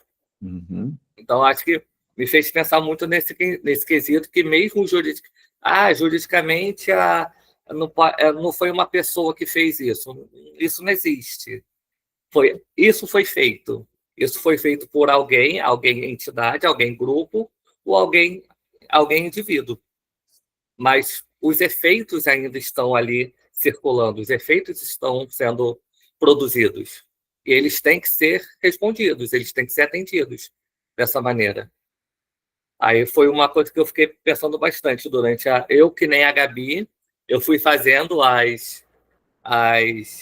os prompts, abri o Google e fiz, abri o GPT e fiz. E fiquei pensando também numa coisa que até nas aulas com a Alejandra, durante esse período, mais especificamente, como que o próprio, não vou falar IA só, mas essa rede de sistemas, né? O Google, as Big Techs, outras Big Techs, as plataformas em si, né? Instagram, Google, o Facebook, YouTube, as DeepSeeks da vida, GPTs da vida, como que eles se formam e moldam da mesma maneira que eles produzem efeitos, eles se utilizam desses efeitos para produzir outros. E esses efeitos também acabam reagindo a essas intervenções. A própria Renata, né, que fez aquela intervenção, pediu prompt, aquele resultado chegou nela e ela resolveu jogar público. E essa reação ela é percebida também pelas Big Techs e é retroalimentada, é uma relação retroalimentada. Então, é muito complicado, acho muito complexo essa questão de que como dizer, agora deu um branquinho, mas nós recebemos essa chuva, essa enchente de informações. E o que fazemos com essa informação também alimenta a própria chuva. É como se fosse realmente um ciclo da água, né? Que a chuva cai, aí a água vai molhando, aí depois a água passa para outro lugar e evapora, transforma em nuvem e tudo mais. E vai tendo essa transformação, esse ciclo, né? Meio que sem começo e sem fim, mas que vai se retroalimentando. E a gente ter noção desse ciclo, acho que é um passo muito importante para a gente poder reagir a esse ciclo. Não é como também se a gente, não podemos fazer nada. Não, podemos, devemos, iremos. Só que também é uma relação muito complexa. E acho que foi mais ou menos isso que passou na minha cabeça. O que eu comentei aqui, Vitor, que você tinha falado, tu lembra que tu falou muito da meta de ter pegado as obras e tudo mais? Obras de terabytes de obras para alimentar as suas... Isso acho que é muito do que você falou, dessa pirataria algorítmica, né? Ou desse colonialismo, que o Júlio falou, do algorítmico, né? Então, é isso. Muito boa a aula, adorei, e é isso. Muito obrigado. Obrigada, Rafael. Obrigado, Rafael, também. De fato, esse argumento de dizer que o problema é do sistema, isso costuma funcionar como um dispositivo discursivo de fuga de responsabilidade, né?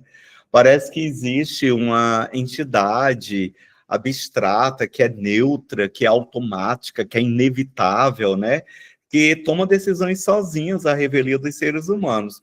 Mas isso é ilusório, porque o chamado sistema algorítmico, é feito de engenheiros que escrevem o código e definem os critérios, de gestores que estabelecem metas e prioridades, de empresas que determinam modelos de negócio, comitês que aprovam políticas, equipes, né, que escolhem dados, filtram corporas, calibram as respostas, fazem a curadoria toda, países, corporações que regulam ou se emitem, né, a regular, valores, ideologias, visões de mundo que permeiam todas essas etapas, ou seja, não há máquinas sem humanos.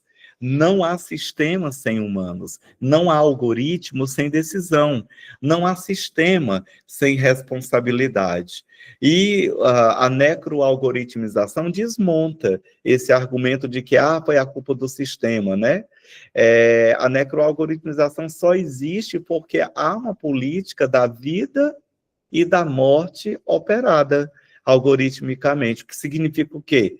Que alguém escolheu os dados, que alguém escolheu quem ficaria de fora, que alguém escolheu o que seria considerado erro, que alguém escolheu o que seria bonito, o que seria feio, o que seria ancestral e o que não seria.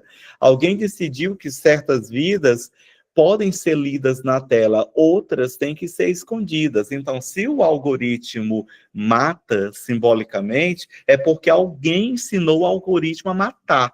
Não é o algoritmo sozinho. Então, como eu sempre digo, a bala conhece a cor, o algoritmo também. Tem algumas falas que eu chamo assim, a cor dos algoritmos, né? Hoje à noite eu vou falar pelo grupo lá da UFMG, aquela página Divulga Letras, a minha fala se intitula isso, a cor dos algoritmos, que é justamente isso, essa falácia de que, foi o sistema é coisa nenhuma, o sistema somos nós, né? Nós, quando eu digo humanos, mas eles lá têm esse poder imenso de determinar tudo que acontece no mundo hoje em dia por causa da IA. Excelente. Mais alguém gostaria de falar? Eu vou aproveitar, já que o pessoal está preparando. Júlio? Pode fazer, Cláudia, pode fazer. Esse trabalho que apresentei lá em Brasília, na Abralinha em Cena, é similar ao seu, né? Em vez de pesquisar cabelos e sabedoria, eu trabalhei com homens e mulheres bonitas, né? Mesma coisa. Mulheres magras, cabelo liso, olhos claros, jovens, sempre assim, bem magras. E quando, no caso, mesma pesquisa em relação aos homens bonitos, aí apareceram alguns homens um pouquinho mais velhos, mas também eram saradões, uma brincadeira que era um meme do Lula, né, que estava tomando banho com um corpo que não era o dele. Só que assim, os homens era permitido ser um pouquinho mais velho. Apareciam atores famosos, tipo o Alexandre Nero, o Celular e o Rodrigo Santoro, que já são homens com uma idade um pouco mais avançada, né, que tem cabelo mais grisalho. As Sim. mulheres não, sempre tem que ser jovens, né? Sempre. E era a mesma pesquisa assim. E quando eu pesquisei em relação a homens e mulheres feias, não havia uma listagem, graças a Deus não havia uma listagem sobre isso, não. Havia aquela coisa estereotipada de sem dente, de cabelo todo bagunçado, não havia. Mas não apareceram nas imagens de mulheres bonitas, não tinham negros e não tinham indígenas. Quando ampliei a quantidade, apareceram alguns poucos negros. Mas Sim. nesse padrão também, assim, de magro, alto, modelo, sarado, bonitão, Aham. não são os corpos reais, né? Aí, como você fala assim, você fez a pesquisa, não sei o que, a minha foi de 23, né? Mas a mesma coisa acontece. E você falou assim, quando a gente peita, no caso, a IA, ela muda de opinião e fala, você pode ter razão. Aí passa meia hora, ela esquece tudo que ela prometeu a você, continua fazendo errado. É interessante isso. Como A você gente falou chama assim, isso de alucinação da pois máquina. uhum. Aí quando você fala assim que a questão que liga aquela parte dos prompts que estavam escondidos, né? E quando falar assim da probabilidade, da estatística, né? Estranho que assim, em vez de colocar a pessoa negra em situação de vítima, ela era um agente causador da violência, né? Na imagem ela tá com a arma, ela não era vítima da violência da favela, né? São assim, Sim. umas interpretações muito complicadas. Parabéns pelo Isso. trabalho, adorei mais uma vez. Obrigado, Cláudio, pela sua intervenção. Muito bom. Quero ler seu trabalho, inclusive. Tá legal, depois eu te mando, pode deixar. Tá para sair um livro que a gente organizou. Ai, que ótimo. Então, eu queria comentar, Júlio, porque meu projeto específico, a gente trabalhamos sobre intelectuais, mulheres não brancas, mulheres LGBT, homens também LGBT, enfim. E aí a gente vê parte que apareceu, né, na sua pesquisa, que você trouxe, né, essa questão das mulheres intelectuais e como elas são, enfim, há uma espécie de epistemicídio, por exemplo, né, violência epistêmica. Estou trabalhando muito com violência epistêmica nessa forma de, como você trouxe, né, no artigo também, os comentários o tempo todo tendiam a desqualificar o lugar das intelectuais mulheres, ainda mais das mulheres negras, né? E quando eu vi a imagem aqui novamente, então eu sobre o saber que me interessa, digamos, pegar nesse e outros exemplos que você trouxe hoje, que não estavam no artigo, como não me lembro, a nutricionista, né? A mulher nutricionista, ela também é uma intelectual, ela é treinadora, né? Ela é pesquisadora, e outra vez esse saber também é desqualificado. Então, fiquei pensando no que fala Rita Segato, né?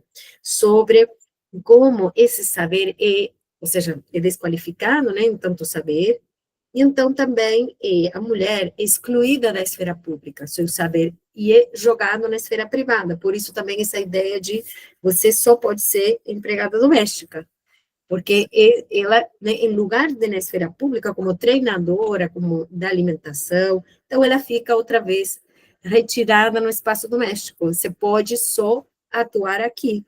Estou falando da Rita Segato nos inúmeros textos que ela tem sobre violência de gênero, né? Então, eu estou pensando muito nisso, no tipo de feminicídio que se dá nas redes, quando são apagados esses saberes das intelectuais mulheres. A gente vê isso em muitas plataformas diferentes, mas, sobretudo, a gente está estudando isso no Twitter. Não, perdão, no Wikipédia.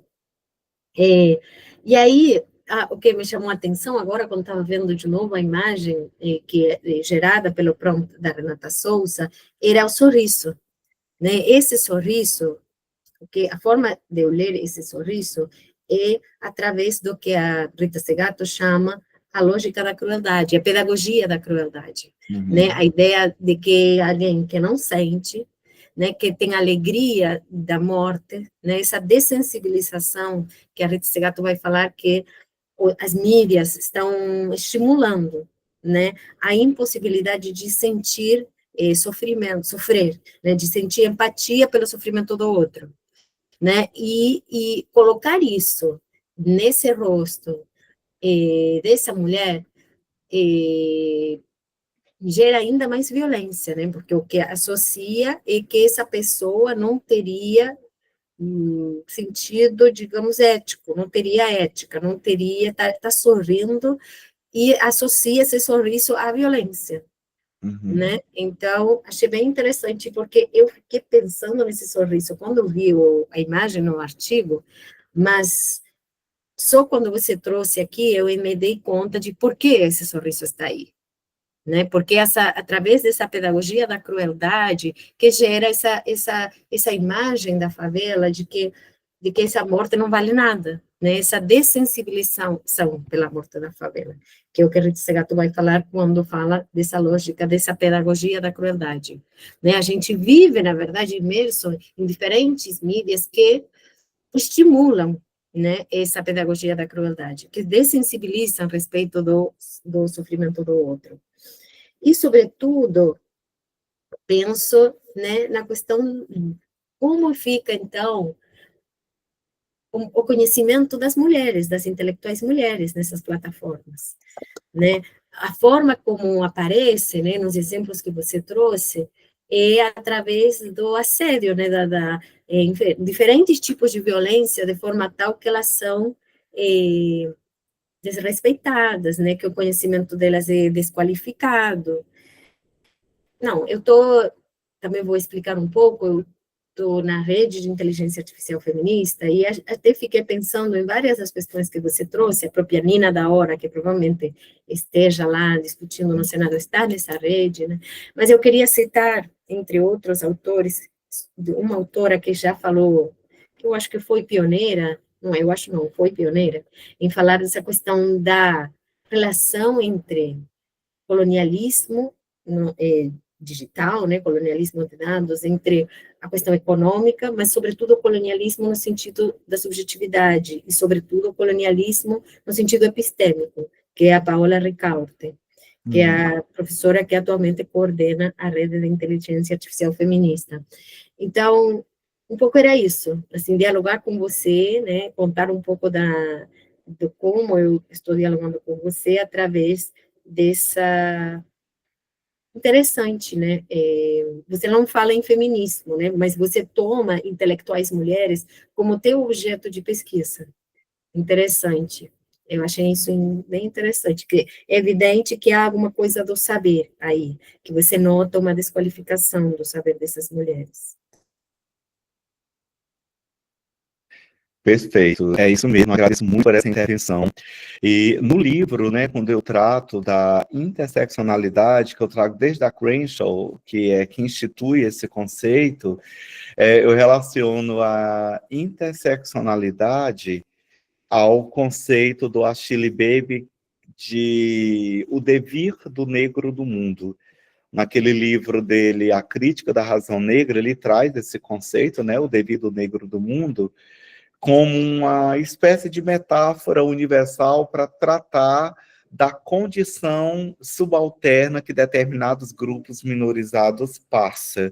E aí, quando eu defendo que a necroalgoritmização ela é essencialmente interseccional, foi justamente para eu perceber nos dados da minha pesquisa que as pessoas mais atacadas algoritmicamente têm sido a mulher, né? Então, agora eu estou com uma doutoranda que vai começar a tese dela sobre misoginia algorítmica, e aí vai ser mais legal, sendo ela mulher, porque uma vez eu fiz uma pequena análise e falei num evento, e as meninas não gostaram, por eu ser um homem falando de misoginia algorítmica, as meninas não gostaram. Eu fiquei evitando o tempo inteiro com medo de ferir as susceptibilidades. Agora, com essa minha doutoranda, a Priscila, vai ser muito bom, porque a gente vai poder discutir, ela, por ser mulher, ela vai ter condição de discutir isso melhor. Mas aí eu me lembrei de um texto da Lélia Mary Hampton, que é sobre opressão algorítmica da mulher negra, né? É muito legal esse texto dela, não sei se você conhece, posso até te mandar, terminando aqui eu te mando no seu WhatsApp. O texto dela mostra que o conhecimento intelectual das mulheres não desaparece, mas ele é sistematicamente rebaixado ele é sistematicamente deslegitimado e até distorcido, né, pelos sistemas algorítmicos. E ela vai dizer, olha, não é uma falha técnica, né, é uma continuidade histórica mesmo das práticas de opressão que marcam a ciência, a tecnologia e os regimes de saber no Ocidente quando se trata de mulheres, né? Então, o saber das mulheres, segundo a Hampton, ele é desqualificado, ele é tido como não saber, né? Os algoritmos, eles reforçam epistemologias hegemônicas masculinas, né? Centradas nos homens brancos, cis, heterossexuais e ocidentais. E ela vai dizer que isso significa que a produção intelectual da mulher é lida como opinião, não é uma teoria, não é uma abordagem, é só uma opinião. Então, a experiência é tratada como anedótica, né? Assim, não é uma epistemologia. O reconhecimento é reduzido à vivência, é uma experiência dela, é a vivência dela, não é uma contribuição científica. Então, veja que é sempre tira o lugar da cientista, né, da pensadora, e é colocado nesse outro lugar. E aí o saber das mulheres negras sofre uma dupla violência. A primeira violência é da invisibilidade e a outra é da hipervisibilidade, que é uma coisa assim bem paradoxal, né? Porque a Hampton descreve isso como um duplo vínculo, né? Double bind. Ela diz que a invisibilidade seria assim, os sistemas vão falhar em reconhecer rosto, corpos, vozes, identidade das mulheres negras, e faz isso com que trabalhos de mulheres negras, faz com que os trabalhos das mulheres negras não sejam indexados, nem priorizados, nem recomendados, né? As produções desaparecem milagrosamente, assim, ou dos sistemas de busca, a autoria é apagada, ou então é absorvida como um dado bruto, assim, não minerado, né? Não para treinar modelos. Isso seria a invisibilidade. E a hipervisibilidade, por outro lado, está dentro das tecnologias de vigilância, esse policiamento preditivo que superexpõe as pessoas negras, mas sobretudo a mulher negra, né? Superexpõe elas a riscos de violência. E o resultado é paradoxal. Nem visíveis demais e nem visíveis demais. As mulheres negras vão ter os seus saberes sempre violentamente tratados, né? E o algoritmo entendeu isso como uma probabilidade, né? Como um padrão. E ele vai reproduzir isso constantemente. Essa é a crítica que a Hampton faz no trabalho dela. Eu vou mandar para você, talvez você goste. Sim, obrigada, eu quero. E eu coloco aqui o link de um texto que eu publiquei justamente sobre essa questão da citação, sobre políticas da citação, e sobre conhecer a gente fez uma extração da base de dados da Cielo, né, e viu qual é o lugar das intelectuais mulheres, do Malélia Gonçalves, nesses padrões de citação da ciência brasileira.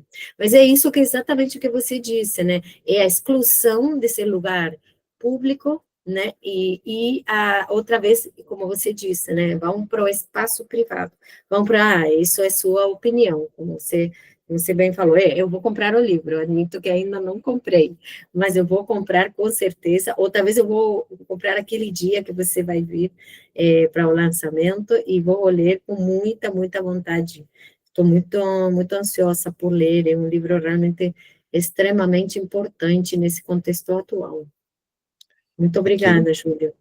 E obrigado também pelo envio do seu texto, acabei de baixei o PDF dele, vou também ler com muita atenção. Muito obrigado, tá, Alejandra? Eu que agradeço. E recomendo muito isso, os textos da Paola Ricaurte. Ela trabalha há muitos anos sobre extrativismo de dados, e a gente ela é uma autora fundamental para pensar a questão da colonialidade nos dados nesse eixo transnacional da América Latina. É uma autora baseada no México, né, que eu acho que é fundamental para entender todas essas questões. Isso, agradeço muitíssimo, foi uma tarde fenomenal, não sei se alguém tem algum comentário, pergunta, a gente só quer ler mais do professor Júlio, citar e poder, e celebro também o fato de você estar realmente sendo ouvido, né, para a criação de políticas públicas, eu acho fundamental que sua voz seja ouvida, porque você tem muita sutileza nesse olhar que combina, como você trouxe, né, gênero, raça, habilidade, língua, e esse lugar que a gente tem no Brasil, em certo sentido, é privilegiado, né, porque muitos outros países da América Latina não estão tendo esse debate, não estão tendo essas discussões, né, então o Brasil tem um lugar modélico e de liderança para fazer certas mudanças. Então, o fato de você, o Nina da Hora, outros intelectuais, o próprio Gabriel Nascimento, estar realmente sendo ouvidos, né, e tendo uma voz, eu acho fundamental nesse contexto latino-americano, né. Eu que sou argentina, né, vejo isso, essa problemática racial muitas vezes sendo apagada nos outros países latino-americanos. E não podemos falar de conhecimento, gênero, sem falar de raça, porque é uma questão fundamental, não podemos. Então, celebro que você trouxe essa questão de forma tão sutil sobre essa colonialidade do conhecimento que também. E também notei, agradeço muito, que você esteja citando Garcia Canclini, né, que é um autor da América Latina. Então, eu acho fundamental, e a gente fala um pouco sobre isso no artigo, né, na política de citação, que a gente tem que voltar e fazer mais. Então, celebro também o seu gesto, né, de trazer Garcia Canclini, porque a gente poderia aqui ficar citando autores do Norte, né, do Norte global, Esse e tempo quando aí a gente... passou, a gente tem que decolonizar tudo, porque essa Exatamente. perspectiva das lentes do Norte nunca resolveram os nossos problemas, ao contrário, às vezes amplifica os problemas que nós temos aqui no Sul Global. E nós temos capacidade de criar os nossos conceitos, por isso que eu celebrei esse conceito de pirataria algorítmica. Acho que a gente precisa mesmo, a partir do nosso quintal, problematizar essas questões. Não é que a gente não vá deixar de ler as vozes do Norte, mas elas não podem determinar a epistemologia do nosso fazer, né? Elas não podem legitimar se é mais ou menos científico eu citar Foucault. Eu realmente prefiro Garcia Canclini, as culturas híbridas deles é maravilhosa. Esse livro aí, a Cidadão Substituído por Algoritmo, é maravilhoso. E Quijano e tantos outros aqui do Sul Global que podem iluminar as nossas questões, aquilo que nos atravessa aqui no Sul Global. Perfeito. Muito obrigada, parabéns. Eu acho importantíssimo que a gente realmente trace e crie mais redes, né? E a gente que pensa dessa forma, né? Porque a gente só se fortalece e só avança de mãos dadas, não tem outra forma, né? Então é isso. Muito obrigada mais uma vez. Né? A gente precisa aprofundar e colaborar mais. Então eu fico à disposição, tá? Quando quiser me chamar e para a gente... Vamos sim estreitar laços e pesquisar juntos, escrever junto, fazer um trabalho de autoria. Eu acho que a gente tem muito a ganhar, porque a gente fala de questões muito parecidas. Sim, perfeito. Muito obrigada, Júlio, pela sua generosidade. Então, gente, muito obrigada a todo mundo pelos comentários, pelas perguntas, pela atenção, foi ótimo. Estão aqui todos, obrigada pela presença aqui, todos e todas estamos muito agradecidos, muito gratos pela sua generosidade, professor. Vou parar a gravação.